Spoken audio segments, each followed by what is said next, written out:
Assalamu alaikum wa rahmatullah, comment ça va? Tout va bien? Je suis très contente de vous retrouver, ça fait un petit moment que je me suis éclipsée. Écoutez, aujourd'hui, ce sera pour les élèves de CE2 sur le manuel Coquelicot, une première séance d'expression orale. Écoutez, ça sera l'unité 9, le thème une journée à la maison avec maman. Comme d'habitude, nous avons un poster à décrire, donc que vois-tu sur ce poster?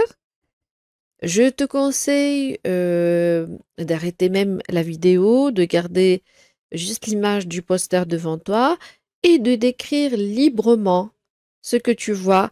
Exprime-toi, d'accord? Tu peux demander de l'aide à ta maman, ton frère, ta sœur. Tu peux même, voilà, parler, voilà, devant eux. Et un petit conseil, exprime-toi librement, même si tu fais des fautes, ce n'est pas grave. D'accord? Et quels sont les personnages? Est-ce que tu reconnais des personnages sur le poster? Je pense il y a Samir et Salma. Je vois qu'il y a d'autres personnages, de nouveaux personnages. Qui sont ces personnages, à ton avis, ces nouveaux personnages? Imagine, voilà, on va voir par la suite, d'accord? D'après ce que tu vois, le lieu, etc. Quel nouveau personnage, de quel nouveau personnage s'agit-il? Et que font-ils? D'accord, à toi de me dire chacun. Voilà, tu vois une dame qui montre voilà, voilà, ah oui. Je te laisse parler, hein, je vais pas t'aider. À toi d'exprimer librement. Et toujours imagine et essaie de discuter entre toi, tes amis, ta maman, ton frère, ta sœur. Que dit chaque personnage? D'accord, je pense que moi, je vais t'aider. Je vais te dire juste un personnage, qu'est-ce qu'il peut dire? Il y a un chat, il peut dire miaou. Ça, on est d'accord. On en est d'accord. Écoute, imagine que peut dire la fille, que peut dire le garçon, que va dire le papa. Je ne sais pas, est-ce que c'est vraiment le papa ou pas? Enfin, je fais semblant, etc. Très bien. Et tu discutes avec ton ami, je préfère parce que, voilà, moi je pense pour mieux s'exprimer. Très bien.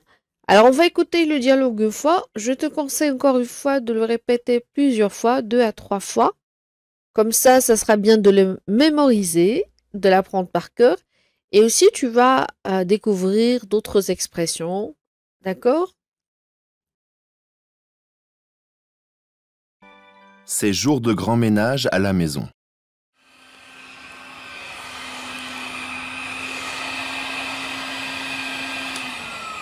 Les enfants, je fais tous les jours le ménage toute seule. À partir d'aujourd'hui, je vous demande de m'aider à ranger la maison car je suis trop fatiguée. Bien sûr, maman. Qu'est-ce que je dois faire? Il faut d'abord passer l'aspirateur dans le salon, puis dans les chambres à l'étage. Et moi, est-ce que je vais nettoyer la cuisine? Non, c'est moi qui dois laver la cuisine et la salle de bain. Toi, tu vas dépoussiérer les étagères et les bibelots. Fais attention à ne rien casser. Et papa, il ne va rien faire? Papa est dans le jardin. Il est déjà occupé à tondre la pelouse et il doit aussi nettoyer le garage. Maman, à partir d'aujourd'hui, nous allons toujours t'aider à faire le ménage. Très bien. Après avoir écouté le dialogue, on va comparer avec ce que tu as imaginé, d'accord? Où se trouvent les enfants, la maman et le papa? Très bien, bonne réponse. Ils sont très bien. Super. Et de quoi parle-t-il? Ah, il parle du désordre, de ranger le salon, la maison. D'accord. Très bien. Donc, je te conseille, comme tout à l'heure, d'écouter le dialogue plusieurs fois. D'accord? Après avoir écouté le dialogue, qu'annonce la maman à ses enfants? Mhm. Elle leur dit qu'il faut ranger. D'accord. Et que vont faire les enfants avec leur mère? Qu'est-ce qu'ils vont faire? Ils vont l'aider, bravo, ils vont l'aider à ranger la maison. Très bien, on va plutôt expliquer ensemble le dialogue. Donc, on va parler de cette première réplique, je vais la lire. Les enfants, je fais tous les jours le ménage toute seule. À partir d'aujourd'hui, je vous demande de m'aider à ranger la maison car je suis trop fatiguée. Alors, qui parle ici? Bien sûr, c'est la maman. Et que dit-elle? Déjà, elle parle à ses enfants.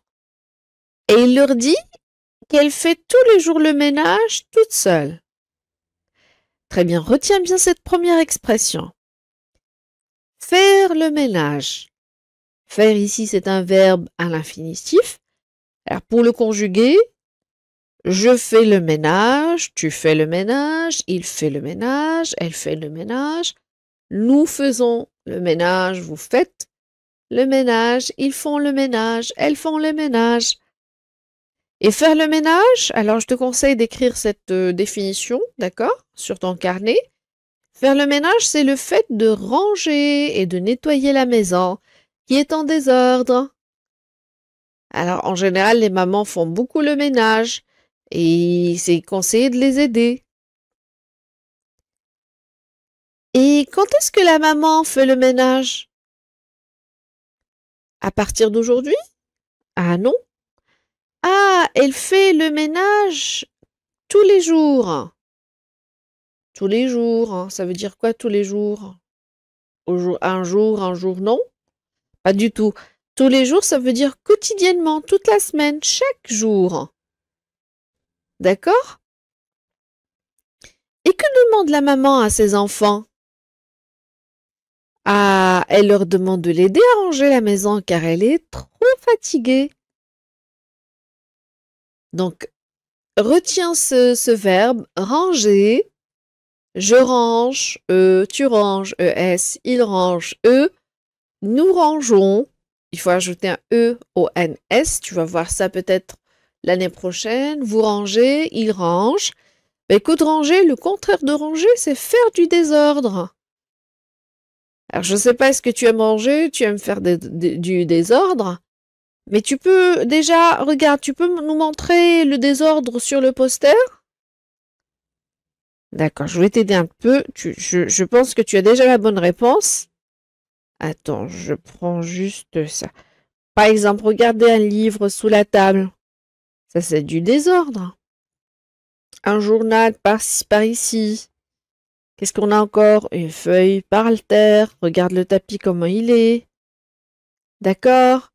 On laisse pas les tasses sur la table. On laisse pas les verres. C'est aussi désordre. Regardez les feuilles. Il faut nettoyer, de la poussière, même un jouet. Oh là là, regarde tout ça. Donc, il y a plein de désordre. Et que demande Samir à sa maman? Il lui demande ce qu'il doit faire pour l'aider.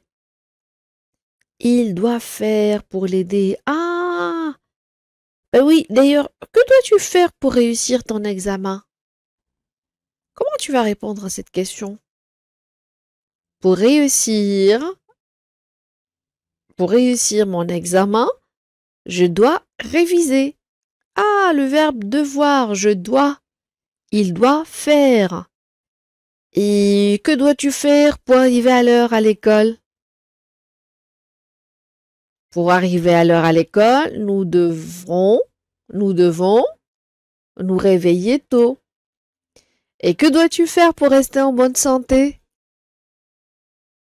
Il faut. Oui, j'ai oublié de te montrer les expressions. Ce sont des expressions pour montrer l'obligation.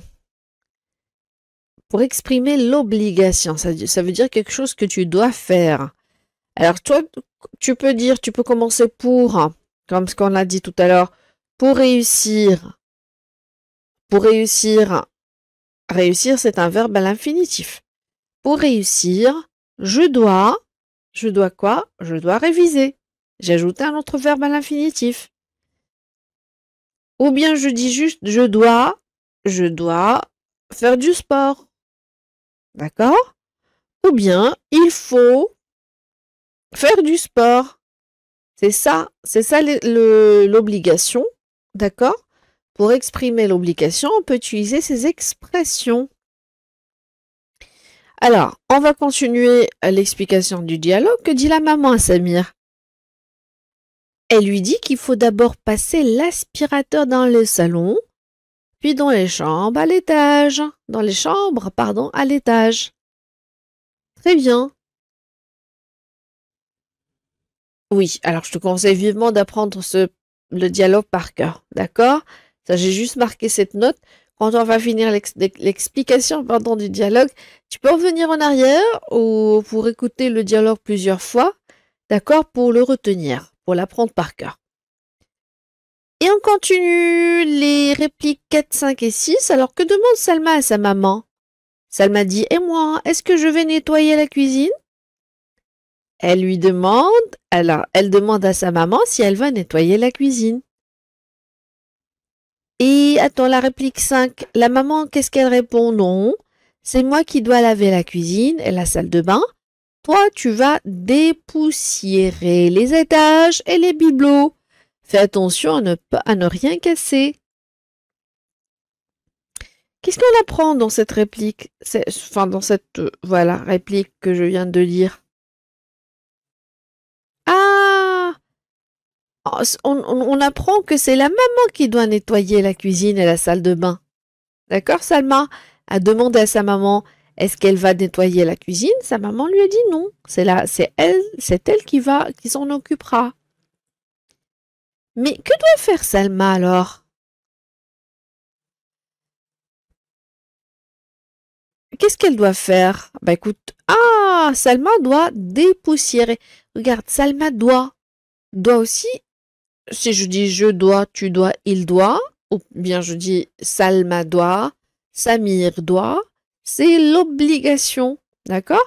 Donc Salma doit dépoussiérer les étages et les bibelots. Les étagères, qu'est-ce que je raconte? Les étagères. Désolée, tout à l'heure, j'ai lu étagère, étage. Mais écoute, Salma doit dépoussiérer les étagères et les bibelots. Voilà, j'y arrive. Tu vois, tout le monde peut faire des fautes. Moi aussi, je peux faire des fautes. Alors, n'hésite même pas à parler librement. Tu fais des fautes, et alors? D'accord, la preuve, moi, je suis adulte, majeur et vacciné, et je fais encore des fautes. D'accord? Très bien. Donc, un nouveau verbe, un nouveau mot à retenir, dépoussiérer. Dépoussiérer, c'est l'action d'enlever la poussière. Comme regarde l'image, Salma est en train de dépoussiérer les étagères. D'accord? Et Samir, il veut savoir quelque chose. Regarde la dernière phrase. Et papa, il ne va rien faire? Il veut que son papa aussi les aide. Il veut savoir si son papa ne va rien faire, exactement. Alors, où est le papa? Et que fait-il? Ce sont les deux dernières répliques. Papa est dans le jardin. Il est occupé à tondre la pelouse. Et que doit faire le papa après avoir tondu la pelouse? Qu'est-ce qu'il doit faire? Il doit nettoyer le garage. Ici aussi, c'est une expression d'obligation. Regarde, il doit nettoyer, comme tout à l'heure. Nettoyer, c'est un verbe à l'infinitif. Il doit, d'accord, ça donne l'obligation. Juste à titre d'information, qu'est-ce qu'un garage et à quoi sert-il? Tu le sais sans doute, c'est un espace de la maison où on gare la voiture et où on range des outils ou autre chose. Et attends, on va lire la phrase, la dernière réplique. Maman, à partir d'aujourd'hui, nous allons toujours t'aider à faire le ménage. Que promet Samir à sa maman? Il lui promet que lui et sa sœur vont l'aider toujours à faire le ménage. Très bien, ça c'est gentil de leur part. Ah oui, on explique le verbe promettre. Promettre, c'est donner sa promesse. C'est s'engager à faire quelque chose. Je te promets que demain, je te ramènerai quelque chose. Par exemple, là, je m'engage. Très bien, alors écoute, voici le dialogue écrit. Je te conseille de le lire, ou plutôt de l'écouter. D'accord? Écoute-le. Écoute-le plusieurs fois, comme ça, c'est plus facile de l'apprendre par cœur en l'écoutant. D'accord? Essaie de faire le rôle, toi et tes amis, joue le rôle de la maman, de Samir, de qui d'autre? Alors, de Salma, j'ai oublié son prénom. Voilà, de la maman, Samir et Salma, les personnages, et fais la voix de la maman, fais la voix de Samir, etc. Ça sera drôle de jouer ce dialogue, et comme ça, tu peux retenir des expressions facilement. Eh bien, écoute, bravo, c'est la fin de cette première séance. On se verra, Inch'Allah, très prochainement pour la suite de cette leçon. Prends soin de toi et à la prochaine séance.